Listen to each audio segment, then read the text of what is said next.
Long ago, in the heart of Africa, there was a village hidden between tall mountains and deep green forests. The people of this village lived close to nature. They farmed the land, grew millet and maize, and fetched water from a clear river that sang as it flowed over stones. Children laughed and played in the dust, while elders sat under the big baobab tree, telling stories of the ancestors. In this village lived a young man named Amar. He was not rich, but he had a strong heart and kind hands. He helped the old, carried water for widows, and worked hard in the fields. People trusted him because he always spoke the truth. When trouble came, he stood like a shield for others. The villagers often said, "Amar's heart is braver than a lion's." Among all the people in the village, there was one who held Amar's heart, Chandni. She was a gentle young woman with eyes as bright as a morning star. When she smiled, it was like sunshine breaking through the clouds after heavy rain. She was not only beautiful but also kind. She cared for the sick, shared food with the hungry, and treated even strangers with respect. Everyone loved her, but Amar loved her most of all. Amar and Chandni had grown up together. They knew each other's laughter, each other's tears. As children, they ran in the fields. As young adults, they met at the river, where Chandni washed clothes and Amar carried water. Slowly, their friendship grew into love, as natural as the rain falling on the earth. The whole village saw their love and smiled. Elders whispered, "They are made for each other."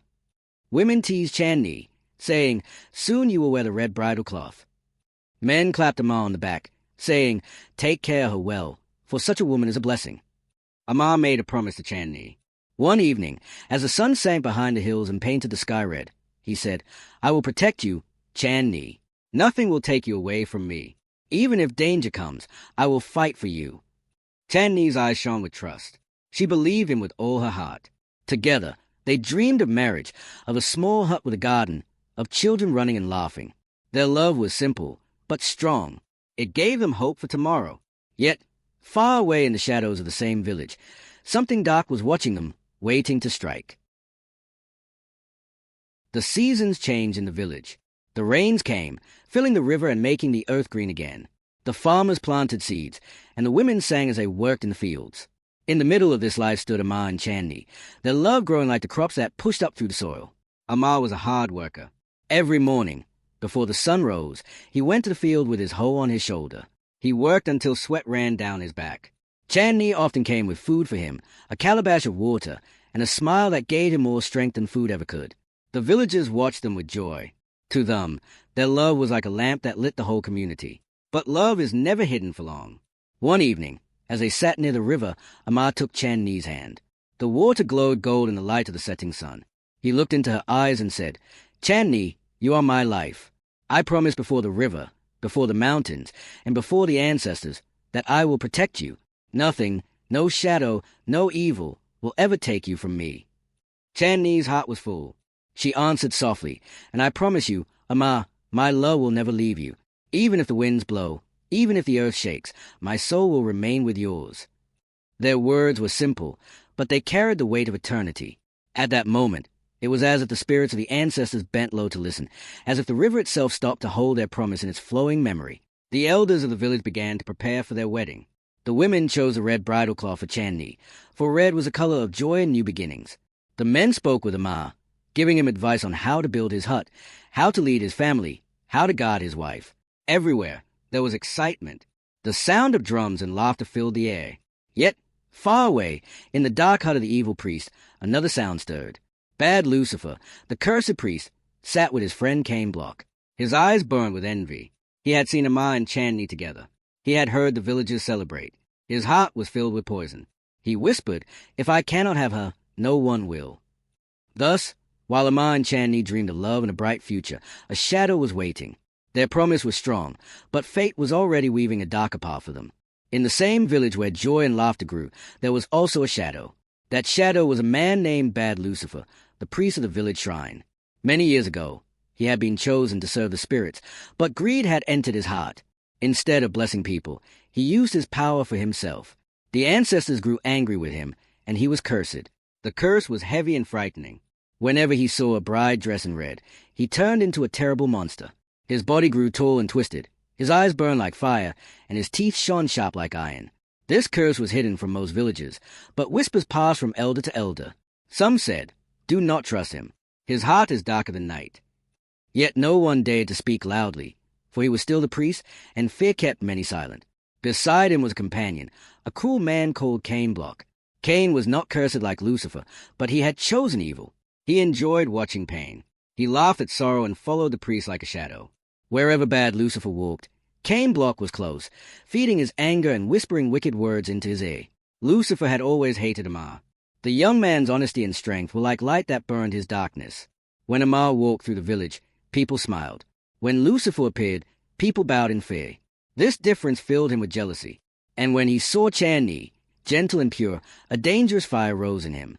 He wanted her beauty for himself, but he knew she loved Amar. The day the villager prepared for Amar and Chandni's wedding, the priest's heart grew restless. He sat in his dark hut, the walls covered with bones and ashes of his rituals. Cain Block stood beside him, whispering, "You will not let them be happy, will you? You will not let Amar win." Lucifer's eyes glowed red as he spoke. "If I cannot have Chandni, then she will belong to no one. When she wears her red bridal cloth, my curse will awaken. She will be mine in death, and Amar will taste sorrow." That night, while the villagers celebrated and danced around fires, the priest stood alone, watching from the shadows. His heart was filled with hatred, and the curse inside him trembled, ready to rise. The village believed the wedding would bring joy, but the dark priest knew the truth. Love was preparing to meet evil, and the ground of the village was about to drink tears instead of laughter. The village was alive with music and joy. Drums beat like the heartbeat of the earth, women sang songs of love, and children clapped their hands. It was the day everyone had been waiting for, the wedding of Amar and Chandni. Bright mats were spread on the ground, and clay pots filled with food and drink stood ready for the guests. Chandni sat in her mother's hut, surrounded by women. They dressed her in the red bridal cloth, the color of joy and blessing. Beads were placed in her hair, and her hands were painted with red dye. She looked like the morning sun rising over the hills. The women sang softly, "May your love shine forever. May your path be blessed." Amar, outside with the men, prepared himself too. He wore his best cloth and held his spear proudly. His friends teased him, saying, "You are a husband now, Amar. Be strong, for a family will soon look to you." He laughed, though his heart beat fast with excitement. For Amar, this was a day his promise to Chandni would become real. But not everyone shared the joy. In the dark corner of the village, bad Lucifer watched with burning eyes. The moment he saw Chandni in her red cloth, the curse stirred inside him. His body trembled, his breath grew heavy, and his face twisted with rage. The monster within him wanted to rise. By his side, Cain Block whispered, "This is your time. Take her. Let Amar know what sorrow tastes like." Lucifer nodded, his heart poisoned with envy. While the drums of joy beat louder, another drum of darkness began to sound in his chest. As the sun went down, the wedding dance began. Men and women circled the fire, stamping their feet in rhythm, singing to bless the new couple. Amar stood proudly, waiting for Chandni to step out in her bridal glory. For him, this was the happiest moment of his life. But above the laughter, a strange silence spread through the forest. The birds stopped singing, the wind grew still, and even the fire seemed to shiver. Elders glanced at each other. Some felt a heavy shadow pressing over the village, but they did not speak. Amar smiled as Chandni stepped forward, shining in her red cloth. Their eyes met, and for a moment, nothing else mattered. But far away, in the shadows, the priest's curse broke open. The night of love was about to turn into a night of terror. The wedding fire burned bright, and the sound of drums filled the night sky. Amar stood with pride, and Chandni glowed in her red bridal cloth. The villagers clapped and danced, their voices rising in songs of blessing. It was a night of joy, a night of love. But deep in the shadows of the forest, something evil stirred. Bad Lucifer, the cursed priest, could no longer control the monster inside him. His eyes glowed red, his arms twisted, and his teeth stretched sharp like knives. With a terrible roar, he transformed. Cain Block laughed wildly, shouting, "Yes? Rise, master. Tonight, Amar's joy will turn into sorrow." The ground shook as a monster stepped out of the forest. His body was tall as a tree, covered in black scales. His claws shone under the moonlight, and his breath was hot like fire. The villagers froze. The drums fell silent. A scream broke the night as mothers pulled their children close. Amar saw the beast and rushed forward, standing in front of Chandni. He gripped his spear tightly, though his hands trembled. "Stay behind me," he shouted. Chandni clutched her chest, her face pale with fear. The monster's eyes locked on her red bridal cloth. He roared, shaking the trees, and stepped closer. With courage burning in his heart, Amar threw his spear. It struck the monster's chest, but the weapon broke like a stick against stone. The creature laughed, a sound so terrible it froze the blood of everyone who heard it. With one sweep of his arm, he knocked Amar to the ground. Blood ran from Amar's lip, but he rose again, shouting, "You will not take her." The villagers tried to help. Some threw stones, others carried torches, but the monster was too strong. He swiped his claws, and men fell back like dry leaves in the wind. Fear spread through the crowd. No one had ever seen such power. Then, with a leap, the beast grabbed Chandni. She screamed, "Amar!" Her voice tore through the night like a broken drum. Amar ran after them, his feet bleeding, his hands reaching, but the monster was faster. In a storm of dust and fire, the beast disappeared into the dark forest with Chandni in his grip. Her cries echoed until the night swallowed them. The village fell into silence. The fire burned low, and the drums lay broken. Amar stood alone, staring at the black forest. His love had been stolen, his promise was broken, and his heart turned to ashes. The night after the attack was heavy with sorrow. The village that had danced with drums now sat in silence. The fire that had burned bright now lay in ashes. Women wept softly, and men sat with heads bowed. No one could forget the monster's roar or the way Chandni's cries had disappeared into the forest. Amar sat alone under the old baobab tree. His spear was broken, his body bruised, and his heart torn apart. His eyes stared at the ground, but his mind replayed the terrible moment again and again. He saw Chandni's face, her hands reaching out, her voice calling his name. He had promised to protect her, but he had failed. Villagers came to him, trying to speak words of comfort. An elder placed a hand on his shoulder and said, "Amar, it was not your fault. The beast is stronger than any man." But Amar shook his head. His voice was low and filled with pain. A promise was made. I told her nothing would take her from me. Yet she is gone. What kind of man am I if I cannot keep my word? The grief inside him was like a heavy stone pressing on his chest. He could not eat, he could not sleep. Night after night, he walked to the edge of the forest, staring into the darkness, hoping to hear Chandni's voice again. Sometimes, the wind blew softly through the trees, and he thought he heard her whisper his name. The villagers feared for him. Some whispered, "He is losing his mind." Others said, "Perhaps a spirit is calling him." The elders gathered and warned, "Do not go near the cursed priest. His evil is great. To fight him is to invite death." But Amar's heart refused to listen. One night, as he sat by the river, the moonlight reflected on the water. A breeze passed over his face, gentle and cool. For a moment, he felt Chandni's presence. It was as if a spirit touched him. He closed his eyes and whispered, "Chandni, I will not let your soul suffer. I will fight for you, even if it costs me my life." Tears rolled down his face, but in his chest, something stronger than sorrow began to burn. It was love turned into fire. His heart was broken, but from the broken pieces rose a new strength. Amar would no longer be only a grieving man. He would become a warrior, bound by love and by vengeance.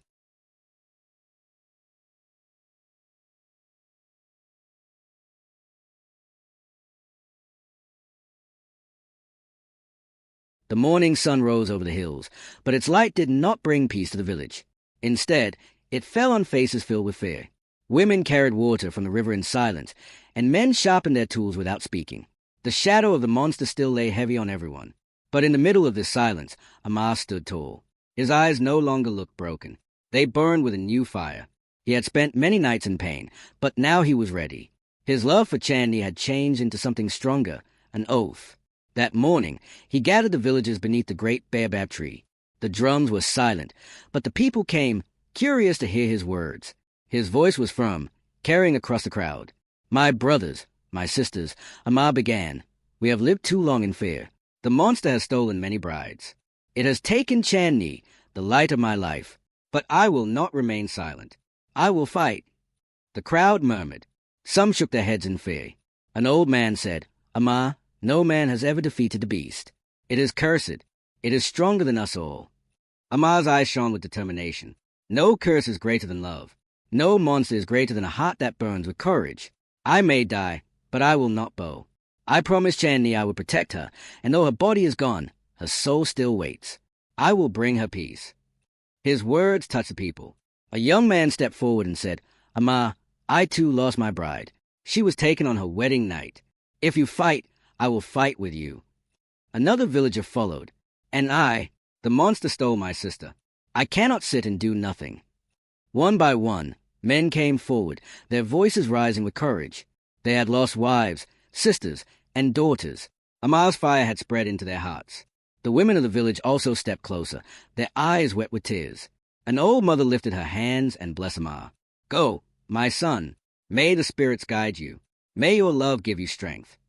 Amar raised his spear to the sky. His voice was like thunder. "By the memory of Chandni, I swear this oath.